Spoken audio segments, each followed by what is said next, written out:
Let's give each other risk.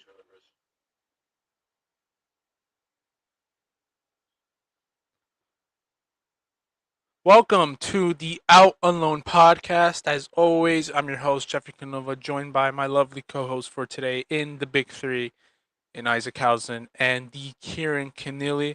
Day 5, and will be, I think, our last day of like those World Cup recap days. Just our quick, little updates with going on with the World Cup as it is just about to end in the next few days.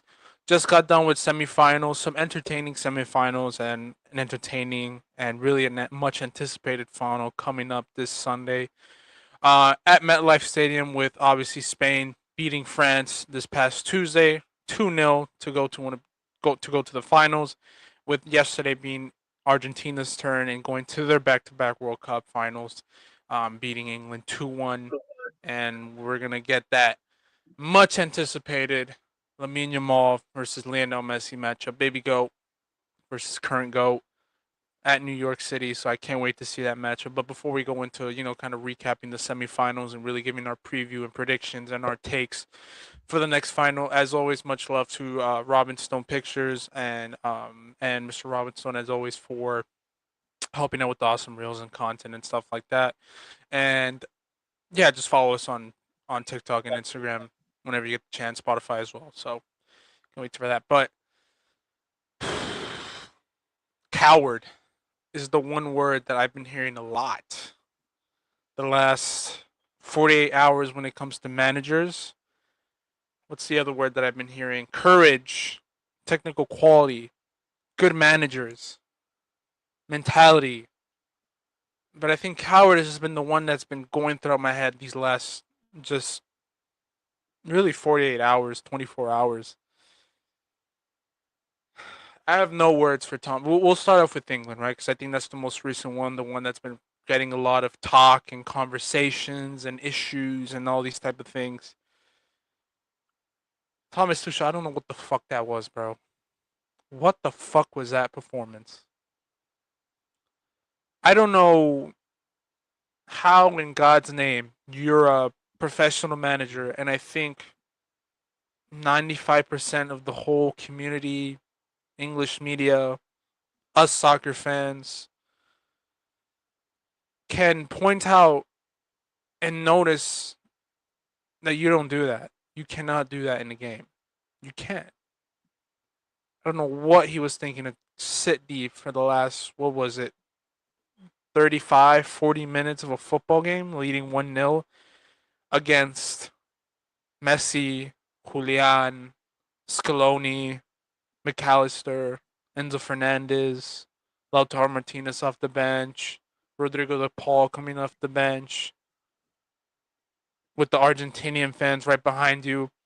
Mind you, what would this be, like their fourth or third comeback of the whole tourney as well in their run to the final? Complete embarrassing and a complete, like, if you want to talk about bottle job, that's a bottle job. That's a choke job by a manager at the highest level. That's a choke job. Boys, go ahead, man. Your thoughts.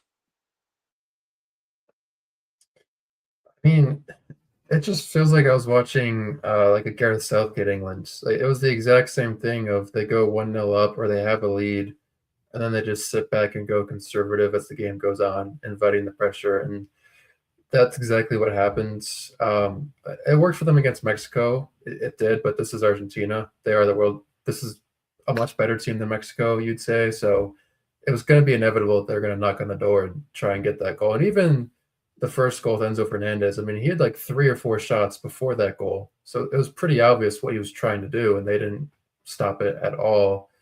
Um, and it's just we've seen in this tournament specifically that parking the bus has not worked as a tactic. Um, Remember the Netherlands were 1-0 up against Morocco. They parked the bus and that blew up in their face massively. Happened a couple other times this tournament, and England have failed again against a major team in an international tournament.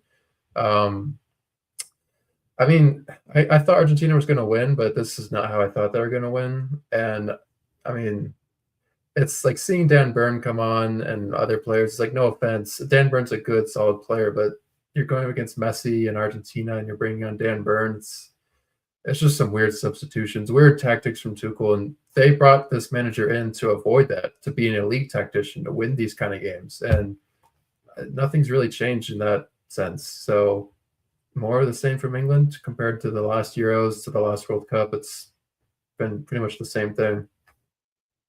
Yeah, I would agree. I think it's funny you bring up Southgate there because it sparks a whole nother conversation. I think now with the England job, again, I think Tuchel's name has been very fairly and correctly so tossed around. And should he be sacked, yes or no? I'd be interesting. I'd assume the English FA would be leaning towards getting sacked. And obviously, that means you need to hire a new manager. And who will that be? You got what, like Howard and Newcastle? You had names circulating like the last time around. You'd have to wonder if they float back around now with like this new squad and this, even what you've seen. I mean, I think it's fair to say, I think at least from an England Federation standpoint, you could argue at least that, hey, if we don't park the bus there, in our eyes, we're playing in a World Cup final. You know what I mean? They see that they can. I think there's very much a world where they can picture that game going their way, minus a few decisions that made, obviously, at the end. So I think maybe you have to go in with that mentality when it comes to a manager search, and just, I don't know, see who can be that next step up to kind of get that job done. But I mean, back to Tuchel in general. I mean, it's just idiotic. I mean, I jokingly remember when we played Madrid, like Harry Kane coming off for Choupo-Moting late in the game. I think that photo was even circulating around. Yeah, it was just bad by all accounts. It's nothing I was shocked by necessarily. I've said this a few times with decisions. I think this might have been the most evident in my lifetime in quite a while, where like you as a fan sitting on your couch could realize that was the wrong decision and realize like I think the wrong decisions that were occurring. I feel like in a row when you talk about the substitutions, the lineup change. There's even that clip circling around like Cesc Fabregas talking about why he hates parking the bus in the last 10 to 15 minutes because changing into like a five back and just what it does, sort of even just what you can do for getting the ball out and so forth. And yeah, that wasn't just 15 to 20 minutes of that. That felt like 40 to 30 minutes of it in that second half. And that was just terrible, especially with the talent you had on that squad. So, I mean, England fans are gutted, and I would say rightfully so. I think they have reasons to be upset, but I don't know. I will say to end it off here, anytime Thogden is disappointed or mad, I do appreciate that. So if there's any small benefit to England losing, that guy's day is a little bit worse. You know, Eric, spot on here. I think the conversations that will be brought on will be, you know, Southgate. Like, the fuck? This was Southgate ball. This was Gareth Southgate. If Gareth Southgate just said, Thomas Tuchel came out and Scooby Doo this shit, removed his mask, and he said I was Gareth Southgate, I would not be surprised. That was Gareth Southgate under disguise right there. That was just, in my opinion, pathetic. And you're right. I mean, I was obviously, it's been a rough, not just past 48 hours for us Madrid fans, right? Because we don't want to see the arch nemesis, the stars of our arch rivals, succeed on the grand national stage. The banter that we're gonna get when debating for our players. It's gonna be a tough 48. It's been a tough 40 hours the whole entire year, but still, I just can't believe what England did. I seriously I've been sitting here for the last 24 hours just in shock. Like I couldn't believe what he just did. And I don't know. What does Tuchel do from here? Because what a lot of people said post game, a lot of people were saying post game, like, he should be fired, he should be this, he should be sacked, and he's gonna continue till the next Euros, which is gonna be what, 2028. Mm-hmm. What are your thoughts on that decision? Is that the right move at this stage, or too reactionary from all of us saying he should be fired? I don't know, boys. What's your thoughts on that? I don't know the market off the top of my head, so that would be my first answer. If there's no one you think that's better than him right now, then no, you don't make the firing, as much as you are probably upset. I'll admit that. But I do think it's one where you, like, I don't know, the next time a good manager comes around, and I think if this England form goes through some more maybe downs, I think that conversation has to be had. But I don't know. I'm not wrong if you want to get someone bad. Like, that's just that decision to play like that against a team that, I mean, is it fair to say Argentina played against like low blocks the entire tournament? Was there a single game, like outside of that England game, where they didn't go up against an opponent, they didn't play them in a low block? Am I mistaken? I think every team that they've played so far has been against a low block. So why would you switch to that? And this is a team that in the past 2 or 3 rounds won with like scoring goals in like the 70th plus odd minute. You had two. The last round they won with what, 2 in extra time. I'm not saying that like that can be easily translated, but it's a team that's proven to be able to come back in those moments. And even like the marking at the end. I mean, not everything can go on 2 goals. Some of it does obviously have to fall on the players. You should think it is 2 goals. You should be able to, regardless of what the manager's tactics are, hold a 2-goal lead at the international level. But still, like that's it. It was bad. Yeah, no, I think the best analysis that I heard was some people be like, how are you as a manager, right, going and approaching this game against a 39-year-old Messi who is 39, and you've seen them perform this whole tournament, and that I thought yesterday that was one of Messi's, again, add on to the longevity and the greatness of Lionel Messi, probably one of his greatest games that we've ever seen from him in those last 30 minutes. I mean, he was just absolutely, got a phone call from Sam, absolutely killing, and I mean killing some of the English players that are trying to get him. Just moving different. I just don't know how you gave him so much space, so much time on the ball against the one player who has played against probably the most low blocks in his entire fucking career, who not only has the physical attributes that we've seen with him being at 39 years old at this World Cup, but then the fact that he's played against the most fucking low blocks of his entire year with the experience that he has at 39. He knows, he's mastered the fucking game. You literally have to fucking kill them offensively. We saw what Egypt did when they had that chance, but they blew it. And then ever since Switzerland went at Argentina, went at them. But then what happened? They got that stupid red card, and then they absolutely completely crumbled, because what else were you supposed to do? You can't give that much space while not being able to attack at them, so you have to sit deep with 10 men that you have. It was there for the taking, and I can't believe you took out your... I can't... Gareth Southgate, man. Gareth Southgate. Sorry, Thomas Tuchel. Jesus, man. I have... There was one of the goals, though, I will say, what was it? Fernandez's. Like, I will say that one I don't know if I'm blaming Tuchel as much for, because what? That's one where Messi, if I'm not mistaken, plays it to Enzo right off of that. He pulls in Anderson. Anderson kind of fades away from his man there. But like my whole thing with that moment, with more on Anderson there, is like Messi's already double covered. Maybe it's Spence and another one of the defenders. Spence has him in case he goes near post, and then obviously whoever the defender is on him, I think, has him, assuming in case Messi wants to cut in and do something with the ball. But like you have Anderson who like feels the need to attract to Messi. I get it, it's Messi. Like regardless of who he is, like you still want to make sure he's covered and surrounded. But you're letting Enzo, who's known also for his ability for taking long shots. Like, are we not mistaken there? Like, he's had a track record of doing that before. In a moment where, like, they're looking to get shots on goal. Like, that's another one where, like, that's a decision there I can't really understand from Anderson. I get it. Hey, haven't been there, so it's easy to say it's like sort of sitting there on your couch. But like, it was even small decisions like that. Like, it seemed like there was a little bit of a switch off by some of those defenders at the end. Like that last 10 or 15 minutes, it seemed like even they weren't coordinating, they weren't talking. You saw how loud Pickford seemed to be on almost every cross or any ball in there. He seemed to be pointing out stuff that was going wrong. It just seemed to be like a very frustrating last like 15, 20 minutes for the entire team. I know like before the tournament, there was a lot of questions over the squad Tuchel picked. There's like a lot of unorthodox decisions. No Trent, no Cole Palmer, no Maguire, etc. And if England had won the semifinal and like won the World Cup, we wouldn't question those decisions. But now that they haven't won, I think some of those questions get even bigger. Like, no Cole Palmer, no Phil Foden. Those guys could have gotten you a goal. I mean, even Maguire, that guy's a really good box defender. Could he not have done better for that second goal? It's like those kind of decisions. And offensively, too, he could have... Look, I'm also add this, too. Dan Burn was pathetic in the last 5 minutes when they were trying to cross in the ball. You have a guy in Harry Maguire who is, besides Sergio Ramos, I think is the best center back in the world in terms of like scoring a late goal. And you couldn't bring him on? Yeah. Oh, wow. Yeah, like those decisions, they just look 10 times worse now. And I mean, England as a whole, it's weird. They're like that one major nation who just cannot control a game. They have so many like physical workhorse players, but they don't have enough technical players. Like Brazil, Spain, France, Portugal, they're all better at controlling games than England. Just cannot control a game. And that really bit them back yesterday too.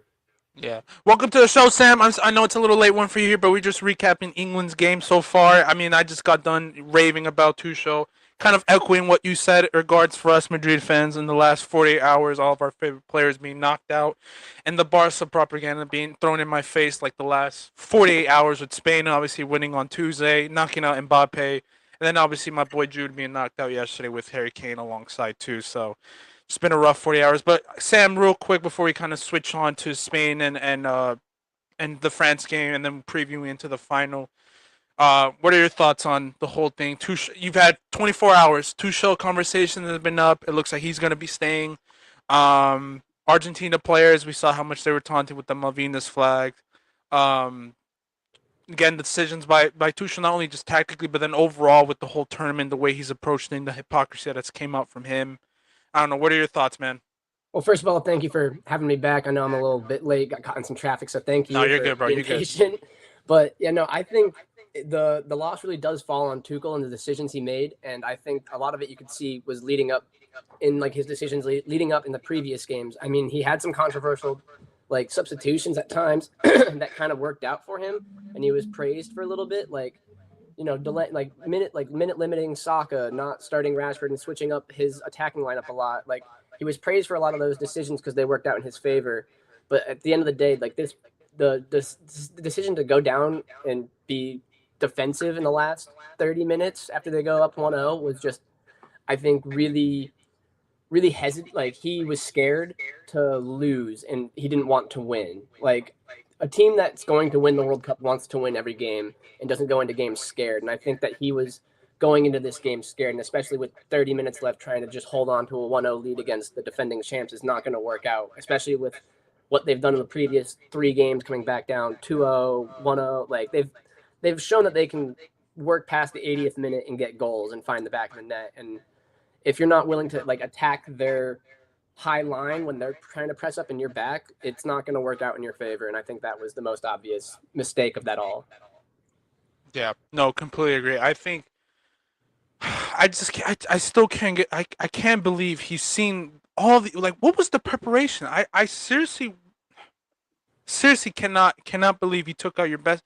Like we're normal soccer fan. I'm sorry, I don't need a fucking PhD in coaching, a UEFA licensing to know if you're gonna sit deep against a team that will eventually score past you with the greatest player of all time. I can't believe there's no plan B to say, okay, when we're in this low block, and every best team that has the low, and we've always said this about England. England is a team that will never, ever, ever be this elite team on the ball, creating chances out of nothing. This is a team that was built to be so good in the transition because you have players like Jude, you have players like Saka, you have players like Gordon, Rashford, who else? Fucking Rodgers if you want to. You have the bench in Ivan Toney and Ollie Watkins who can run the fucking channels.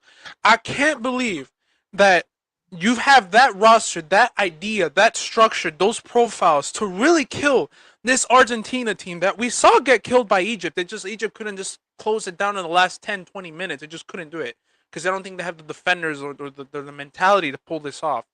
But I can't believe that you as a coach saw this team and didn't think, you know what, we're going to have those players out there to really hit them on the break when you have a 38-year-old Otamendi out there running on his last fumes. I think Romero was on the fucking yellow. Tagliafico and Molina were pushing up, and you're telling me that you had Kane and Jude Bellingham as your 2 outlets to run at them, a Kane who can't even run anymore. I'm sorry, no offense to him, much love to him, but that's not the guy that you want in these type of scenarios at the type of end of the games. And the Jude who was just running on fucking fumes because you had him for the last 20 minutes just running up and down, trying to defend the fullback, the left back, the right back who can all shoot and cross the ball. Yet those are your 2 outlets? And then you had the nerve to bring Nico O'Reilly in the last. What were you thinking? I think, that decision to bring off Gordon was boneheaded at the end of the day because you need somebody quick to try and break that like high line. Like, and what did he bring Rashford in the 82nd minute? Like 82nd minute for what? That's way too late for a player with that speed and that profile who's really good at making the run in behind. And Kane's really good at finding that ball also. I think that was the wrong decision not to bring him on for Gordon even, or leave somebody with at least just a bit more speed up at the outlet because You Yeah. need somebody to go run and like try and find that long ball, the quick counter attack, and he just didn't want that.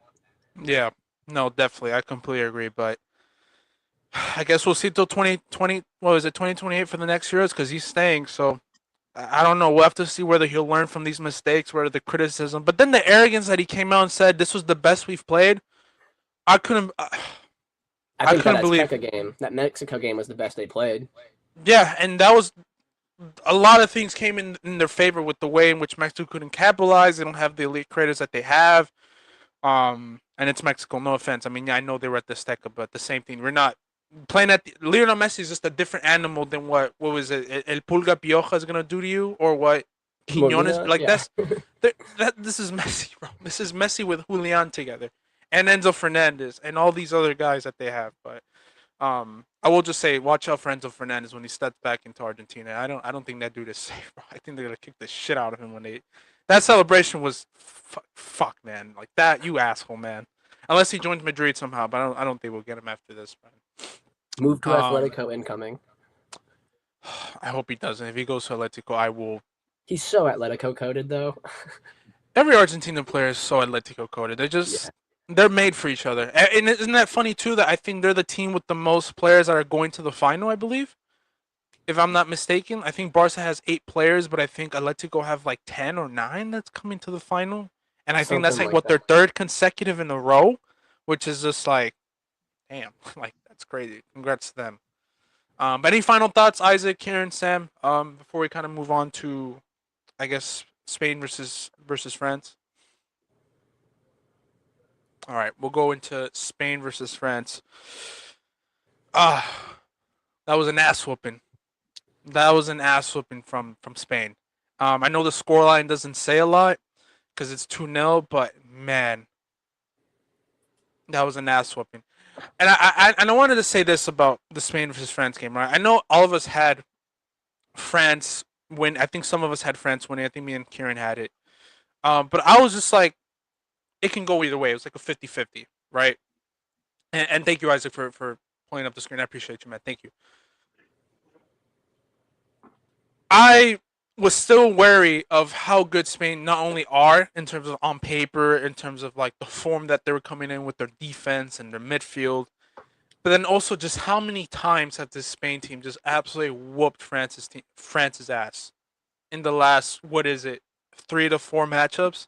Even the one that they won back in 2021, and that took a miracle of a performance from Benzema and Mbappe to win that Nations League final. And I think they still had Pogba in that team too, if I'm not mistaken, or they had someone still in that team. But man, talk about, everyone came into this tournament. It's France, that offense, this and that.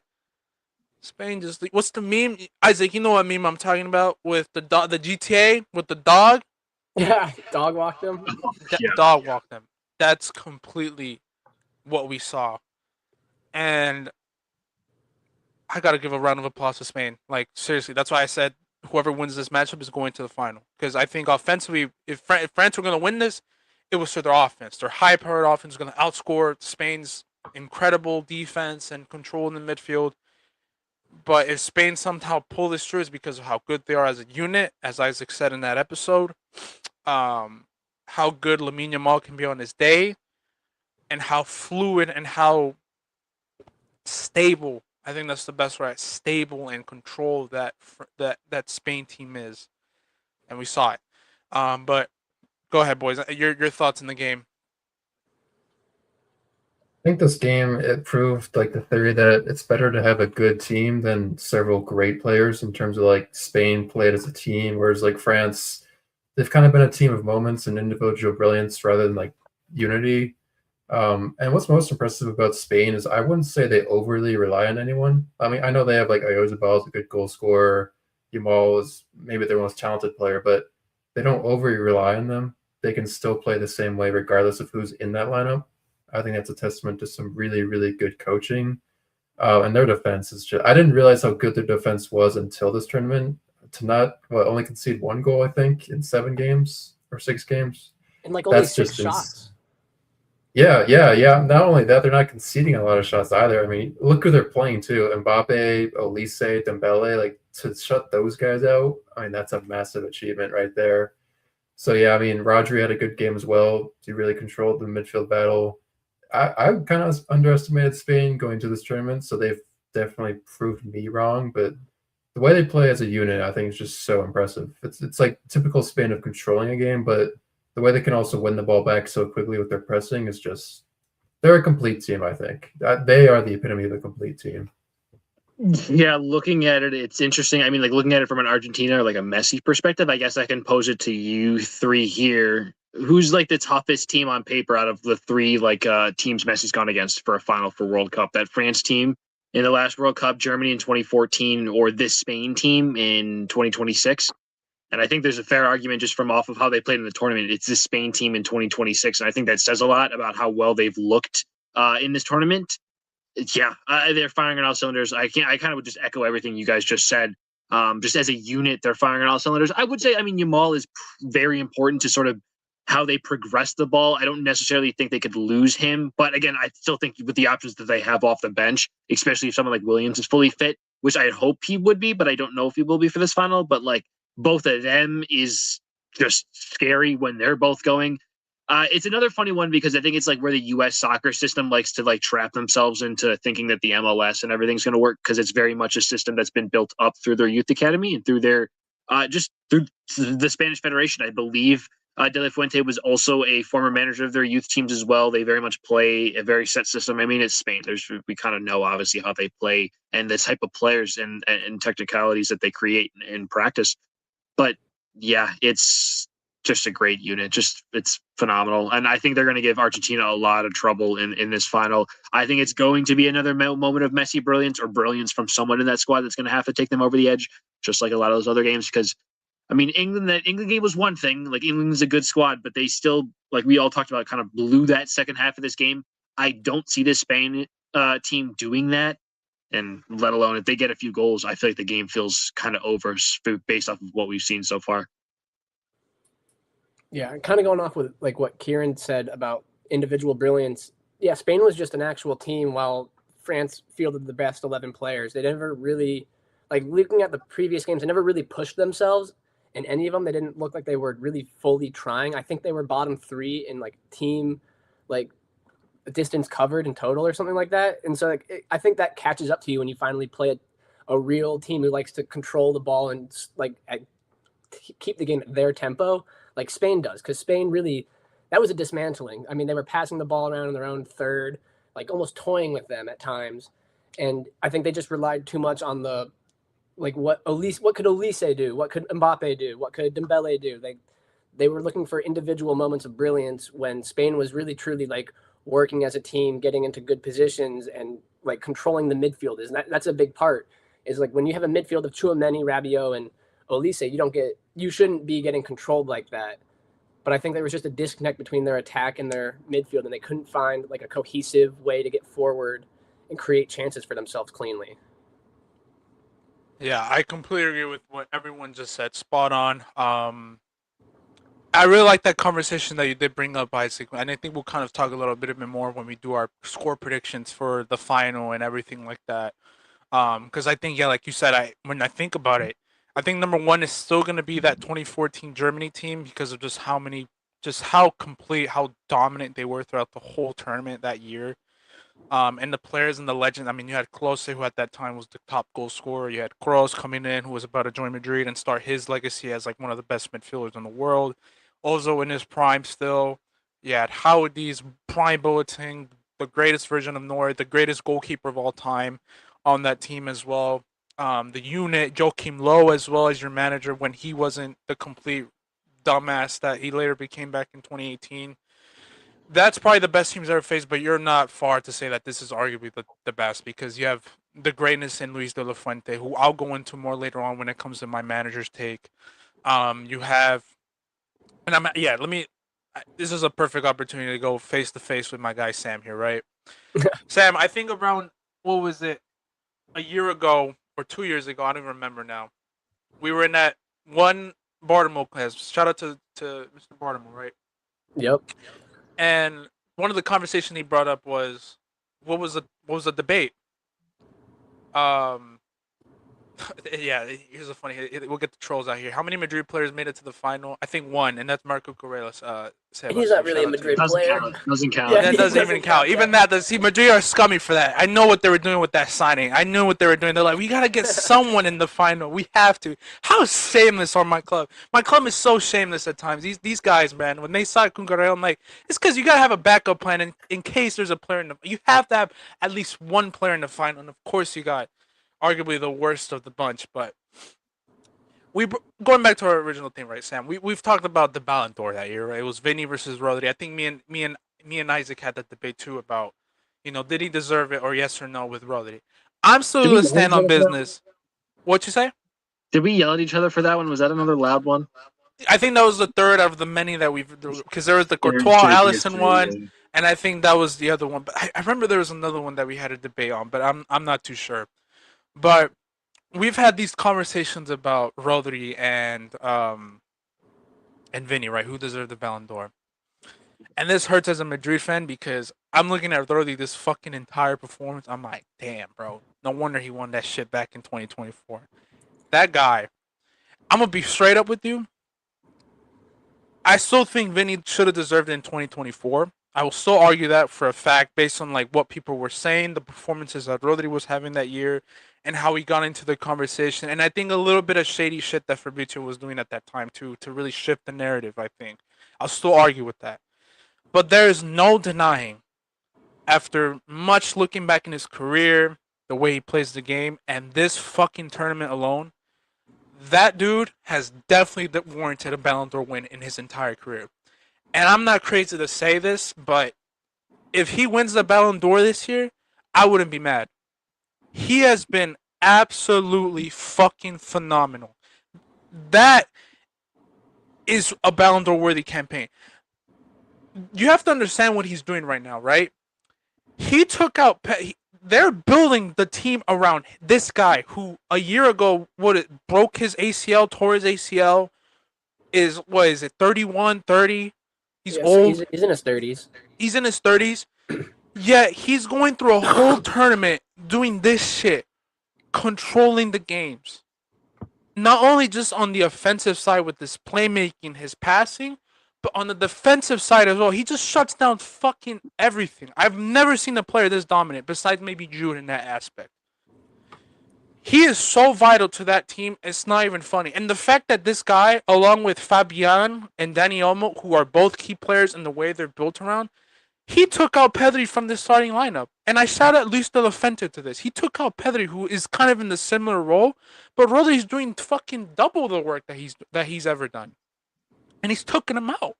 So I think he's been arguably the player of the tournament with Messi. Will I think he win it? Probably not. I think Messi will probably win the player of the tournament, no matter what happens in the final. But he's second best, man. Like, he is absolutely fucking amazing. So he deserves all the love. Kubarsi deserves all the love. He's been locking it down. Luis de la Fuente, again, he deserves the love too. And I think, like Kieran said, I think they're a unit, and they haven't been relying on Lamine Yamal, which has worked for them so perfectly because they don't need to rely on one player. While France has to rely on probably their whole offense, they can say, hey, Rodri, you can lock down the lanes here and there. Fabian, you can get us a goal here. Mikel Merino can come in and get his little sidekick goal as well. You have Pedro Porro who can make those darting runs. Cucurella can make an amazing pass here and there. They're just a complete fucking team. Just a complete team. They're fun to watch also. Like, oh yeah, watching that them Dani Olmo goal feels like watching soccer again. Like, yeah, I feel like when definitely. we watch the last 2 years of the Prem, it's all tactic. It's all waiting for the right moment. But with Spain in this tournament, it feels like watching fluid soccer again, going like from north to south, east to west. Oh no, definitely. I think also not only are they just fun to watch with the way they play and all these type of things, but I think also just how like they're technically good as well. Like they're tactically good as well in the way they set up, the way they're structured, the way Rodri plays, the way Rodri positions himself, Fabian, all these type of things. I have to give credit to Luis de la Fuente, who has been just an amazing manager. I think the last 5-10 years that he's been with the national, not just with the main national team with the men's, but I think with the under 21s. I think he won with them a few years ago with Dani Ceballos and I think another player in there who I can't remember when they won back a few years ago. So he has so much experience and so much just awareness of the game as well. Where I'm like, dude, you're fucking man, perfect. But for France, I think a little bit on them too. It sucks for France because I think this was one of their best years that I thought they were playing really well together as a unit in terms of like how good they relied on their offense. I just think that Spain team was just so good that they completely nullified. Now, could Mbappe have been better? Yes. Could Elise have been better? Yes. Could Dembele have been better? Of course. Can Doué do better when he has open nets in there? Of course. But I just think we have to give so much credit to Spain, for the way they were just able to make it so difficult. No space to breathe, no lanes, no counterattacks. And in comparison to England, when they got the first goal, they went in to get the second one instead of just sitting deep and just letting the game flow wherever they tried to do. So, shout out to Spain. I think they're definitely my favorites now to win the final, which I guess kind of shifts into the next conversation, which is the final. I'll try to pull up the image, but yes, Isaac, shout out to you. I'll probably put you on the screen if you want to move out for a bit. That is the propaganda that I've been seeing as a Madrid fan this whole entire tournament.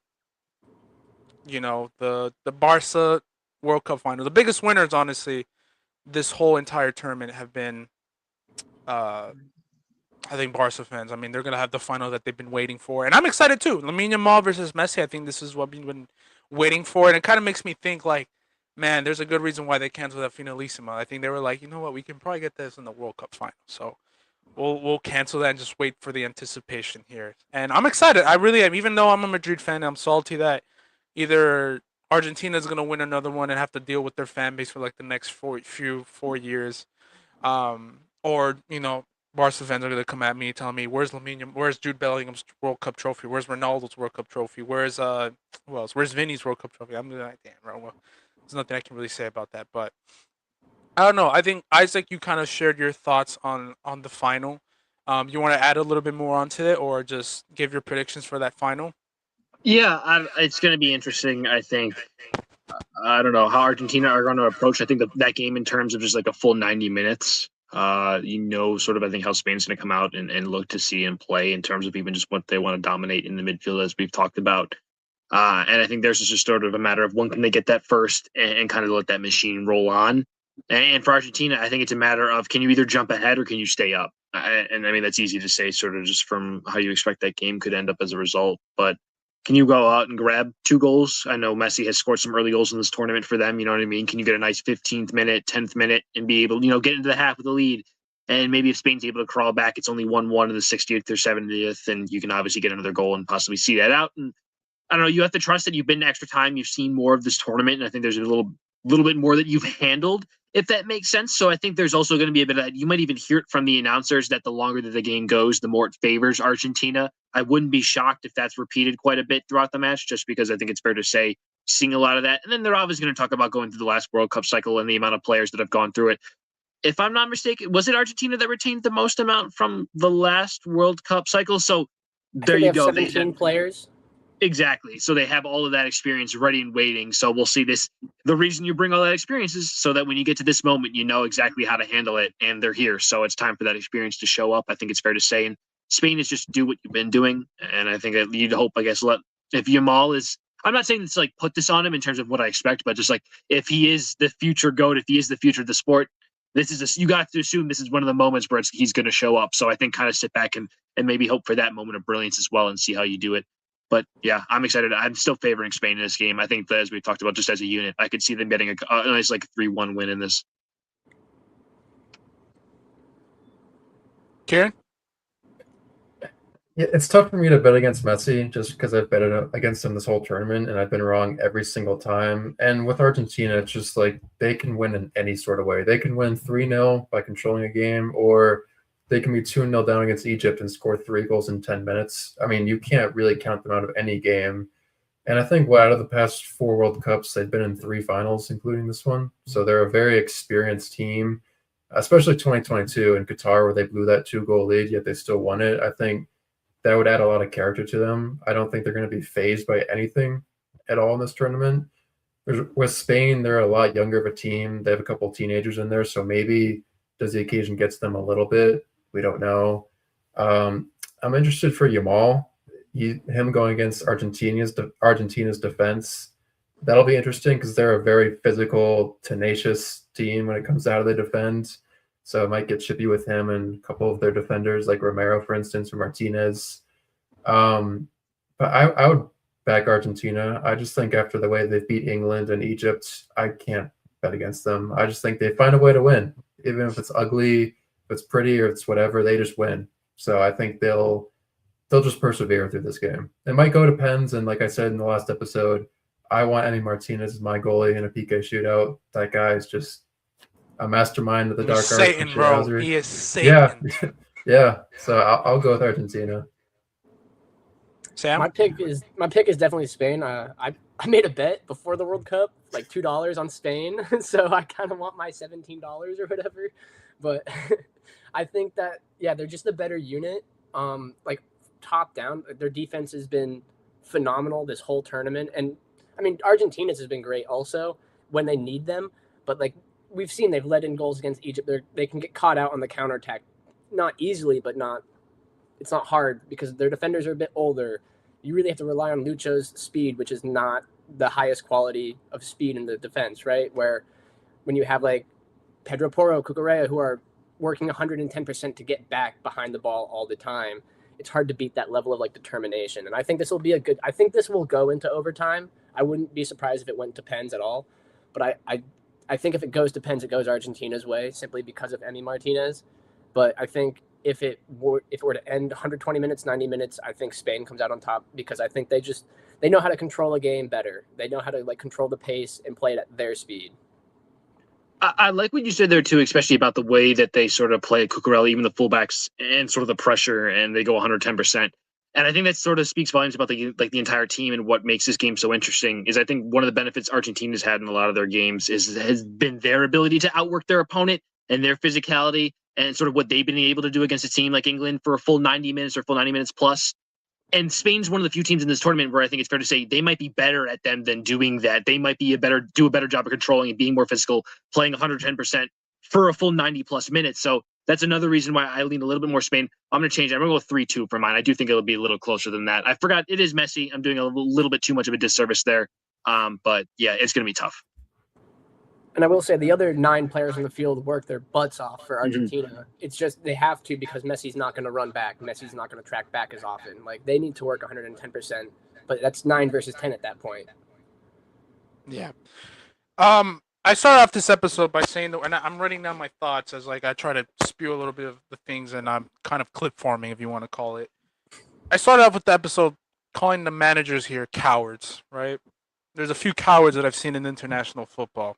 You have, I think, Deschamps in the way he set up that French team with bringing back Tchouameni, putting in his favorites, not changing up early, keeping his favorites going. Fair enough. I think it's just a cowardice move if you don't want to go out and win the game. Then you saw what Tuchel did. Then you saw Portugal do what they did with the fact that they couldn't get their things going. But guess who? 2 managers, right? This World Cup final is gonna bless us with 2 elite fucking managers. Scaloni versus De La Fuente is going to be the headline for me with the way they're going to set up and approach some of these games, the lineups. De La Fuente, I give him so much props, and it's not because I have an agenda against Pedri or anything like that. I mean, to have the risk to go into a tournament and not put Pedri in the starting lineup, who I think is one of the top 3 midfielders in the world, is just a major risk. But man, has it been paying off because he went back to the thing that worked for him, which is a lineup of Dani Olmo, Fabian Ruiz, and Rodri together, which won them the Euros. And guess what? He switched it up right as the tournament is coming to the end, and he did all that.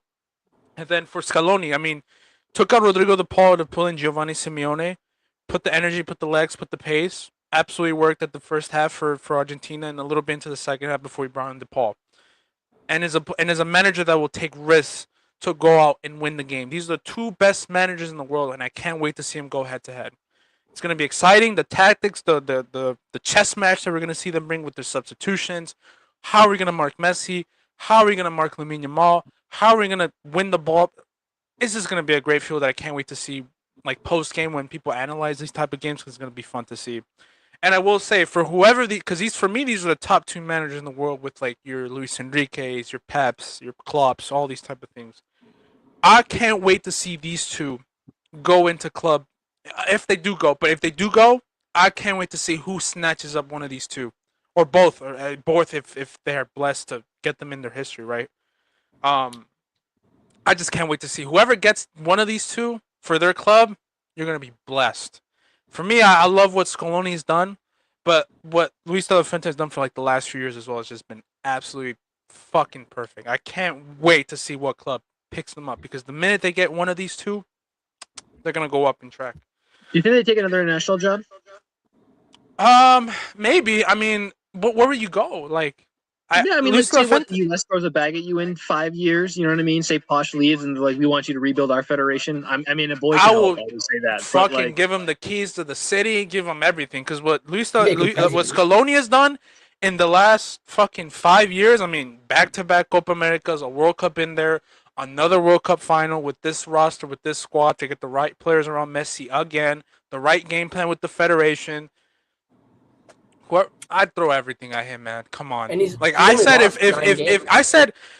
if we don't find a manager at the right time, I would love to get Scaloni for Madrid. Like I would love to see Scaloni more than ever at Real Madrid. I think he's the right player to just get everything centralized with the width, with the pace, to build around a specific player, which is what Madrid is based on. I would love Scaloni one day in Madrid, but we have Mourinho now, so I won't complain too much for the time being. But yeah, no, I think it's gonna be a battle between those two. But yeah, I don't know. You were gonna say something else, Sam? My apologies. Yeah, no. Scaloni's only lost I think 9 games with this Argentina team since he took over. And I remember there was a lot of controversy amongst the Argentina fans when he did take over. A lot of the fans did not like the decision as to his appointment, and I think he's shut them all up. I don't think there's anyone left in Argentina or the rest of the world that would doubt his decisions now. But I think the record speaks for itself. He's only lost 9 games, I think, with this Argentina squad. And mind you, those first 9, I think one of those first early games was with the Argentina roster that still didn't get those young players that were coming up, or he didn't get, as Kieran liked to say, he didn't get his image or his influence on the team just yet. Because I think Rodrigo de Paul was still trying to get in there. I don't think Enzo Fernandez was even a thought. Dibu wasn't even a thought. Lisandro, I don't think was still there. And he still had a 31, 32-year-old Messi still playing at that time. So it was we have to build around someone. And he was able to figure out and get some of those old players out the door. I think at that point, what's the dude name from River? I keep on forgetting. Armani was still the goalkeeper. Fucking Aguero was still in there. Who else was still you had I think Medina was defense. Yeah, Lascelles and you had those guys. Facundo in the come on, man. That team was not built to win any fucking games, but he came in and changed all of that shit. And built around Messi at the best fucking time of his career. But going back to the game, I think my prediction is still going to be Spain. But at first, I was like, Spain's going to beat the shit out of whoever's going to come out of the other side. Whether it's England, whether it's Argentina. I think their defense, whatever it may be. But like Kieran said, bro, I've been betting against this Argentina team the whole time. And a lot of Madrid fans are complaining online, dude, what did we do to deserve this? 3 years, no trophies. All of our anti-rival best players are in the World Cup. Messi's going to win another one. What the fuck did we do to deserve this? Guys, this Argentina run is so similar to back in 2024 and back in 2022. So we're repaying for our debts there. So, and it's you can't doubt them. You can't. They're getting into those Bulls, Madrid, comeback type of New York Knicks, if you want to bring them into just comebacks. You can't doubt them. You can't outright them. You can be up 2-3-0, but you can't take your foot off the gas for any split second. You have the best player in the world at this point at the tournament with Lionel Messi, the greatest player of all time, the greatest mind, the greatest magician, the greatest wizard, the greatest finisher, the greatest everything that we've ever seen on that team. So you can't leave him for any type of fucking space. And I want to say Spain will spank the shit out of them, and I really do want to see them spank the shit out of them because I'm tired of these guys. I can't stand your Enzo Fernandez. I can't stand this dude Paredes. I can't stand who else? I can't stand fucking I hate Otamendi with a fucking passion. I hate Romero. I hate fucking Mart. I hate that. I respect them all. I respect what they've done. Huh? Even after the reel they gave us, Jeff, you're still beefing with the Argentina fans? No, Listen. I have no beef with the country of Argentina. I love Argentina. I love some of their people. I love their food. Okay. Some of their cultures. There's some bad apples. Yes, there's some bad apples, as we know. No denying that. There's the arrogance, all that. I love some of the people. I love the way they treat me and everything. But I can't stand those players. I hate those fucking players. I hate them. Besides Messi and Scaloni, and maybe Julian until he plays for Barca, wherever. I can't stand some of those guys. I can't. I hate Enzo. I hate Dibu. I hate Romero. I hate Lisandro. I hate Molina. I hate Tagliafico. I can't stand them. But you gotta respect what they are. They're champions for a reason. They're too good on the ball. They're good tactically. They're good physically. They'll make it a tough game. And I think I'm gonna copy your scoreline. I'm gonna say 3-2, Isaac, for Spain. It's gonna be a close one. I think this will go to overtime too. I really do think this will go to overtime. I think it'll be like a cool little. Fuck it. Spain go up 2-0. Argentina make amazing comeback. Messi double in the final. And then in the last few minutes, Lamine gets the game winner. Cinema. Lamine wins the golden ball. It's gonna be wherever it may Mikel Merino. Or Mikel Merino. Mikel Merino wins the golden ball through that. You're gonna see some dirty fouls, as we know. And like Kieran said, that Lamine lineup right there on the left-hand side. I think Jude, like I said, Argentina are a very good team where they mentally get away with these type of things, right? They target you. They did that shit to Neymar. They did that shit to Vinny. They were gonna do it to Jude, as I predicted. Paredes was like the first one to get him out the door. They're gonna do the same thing to Lamine Yamal, but I think Lamine will be fine. I think Lamine is just the type of player where like you can't stop him, like you just can't. So, but they're gonna foul the shit out of him. So I can't wait to see those fouls. But I think Spain will control really well. But Argentina's gonna find a way. It's Messi. To win the fourth one for your team, you're immortal at that point. No one touches you. A ninth Ballon d'Or, a second World Cup, one of the top scorers in the World Cup as well. Well, You win your if he team wins two golden World- ball, is that 3 golden balls also? Yes, and I think he is going to win. Even if he wins or loses the final, I think he wins the golden ball as well. Yeah, So golden. I think he's got golden boot in the bag. Essentially, he's got Yeah. more assists than Mbappe, and they're tied on goals. It'll be interesting to see who comes out with like the golden boot there. But I think regardless, he's gonna get that golden ball.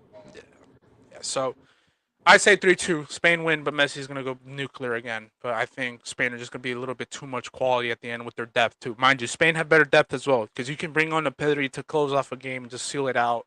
You can bring on a Marino, a Nico Williams, or a Baena, whoever starts. Who else is in there? Ferran Torres, who can maybe watch Ferran get a goal. Watch Ferran get a goal after missing those many sitters. And then the defense as well. I think Spain's defense has been absolute fucking class. Like Cubarsí has arguably been the best center back at this tournament too. And then Cucurella and Pedro Porro, who have been just solid for Spain as well. So 3-2 for me. Isaac, you said 3-2 as well? Yep. Kieran, you said Argentina to win this? I'll go either Argentina win 2-1 or it goes to pens and they win 4-3 in pens. Fair enough. And then Sam, I think you have Spain as well.